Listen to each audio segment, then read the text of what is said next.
Why won't I make a video of my rinse out process? Hi, my name is Jen. Welcome to Sugary Tie-Dye. This is another tie-dye talk. Today's topic is on the process of rinsing. So why won't I make a video of the entire rinsing process? Well, let me tell you. So the rinsing process takes an extremely long time. And when I say a long time, I'm not saying like 5 hours. I'm saying like 5 days. Why? I am so meticulous about how I rinse my products out. I absolutely do not want to have a customer buy something from me, buy a hat or a shirt, throw it on, walk away, and have them get rained on and have them dripping with dye all over them.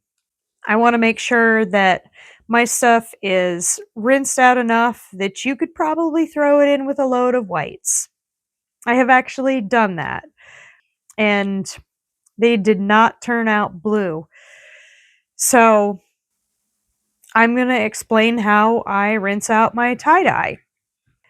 The first rinse I do is an initial rinse where I basically get any of the loose dye off and get the soda ash out of the product. So what I do for that is throw the items in a 5-gallon pail, fill them with cold water, and swish them around with a plunger. I probably do that about 4, maybe 5 times to get most of the dye off. I will throw a little bit of dish soap into the water. That helps to get some more of the dye out.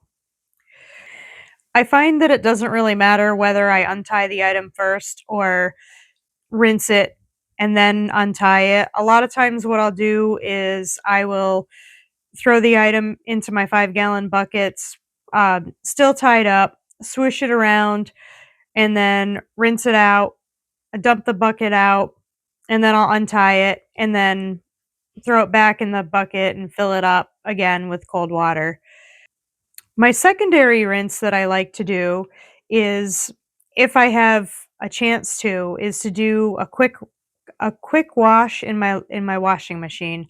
This is a good way to get the item to actually spin out, and that will pull more of the dye out of the fabric as well. The third and last rinse that I do before actually washing the product is a hot water soak. So generally a hot water soak is you boil a stock pot of hot water and you pour it in the 5-gallon bucket with the clothing in it. And I do probably about 3 or 4 hot water soaks every time I have a batch of rinsing out. I've found that no matter how good you rinse a product prior to doing a hot water soak, the first hot water soak, the water will be black. A lot of times, if I have rinsed it out real well, I will leave the hot water overnight and then dump it out and then maybe fill it with cold water and then later on in the day do another hot water soak. I also like to make sure that I put soap in either, say, the second or third hot water soaks, and that will get more dye out of it. So the last thing that I do in my process of washing my item is I do an actual regular wash in my washing machine with laundry detergent. That would be my final process. I will wash them just like a regular load of laundry, and when that's done, I dry them in the dryer. So I hope that explains why I will not do a video on my rinsing process.